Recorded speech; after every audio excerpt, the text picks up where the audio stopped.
Assalamualaikum warahmatullahi wabarakatuh. Baiklah, saya akan menjelaskan tentang proses siklus air. Proses siklus air diawali melalui proses penguapan, baik di perairan maupun di daratan. Contoh proses penguapan yang terjadi di perairan pada lautan. Air laut yang terkena oleh panasnya cahaya matahari maka akan mengalami proses evaporasi, yaitu butiran air laut akan menguap dan naik menuju atmosfer. Selain mengalami proses penguapan di perairan pada lautan, proses penguapan juga dapat terjadi di daratan melalui proses transpirasi pada tumbuh-tumbuhan dan proses respirasi pada makhluk hidup.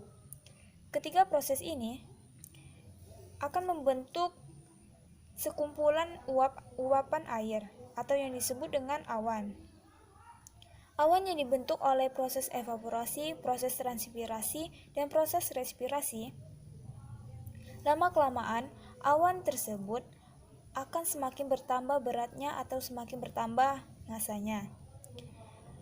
Awan yang semakin bertambah masanya akan dibawa atau bergerak di bawah oleh angin menuju proses kondensasi, yaitu proses penurunan suhu awan menjadi semakin lembab dan dingin.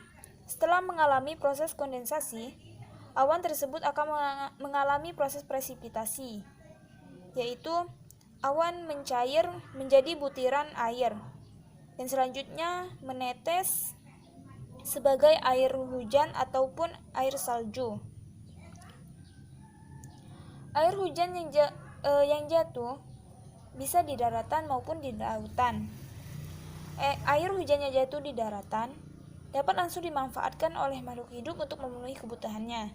Dan sebagian lagi air hujan yang jatuh di sungai dialiri menuju lautan. Dan sebagian sisanya air hujan akan jatuh ke tanah dan diserap oleh tanah menuju ke tempat rendahnya pengaruh gaya gravitasi. Nah, inilah proses siklus air.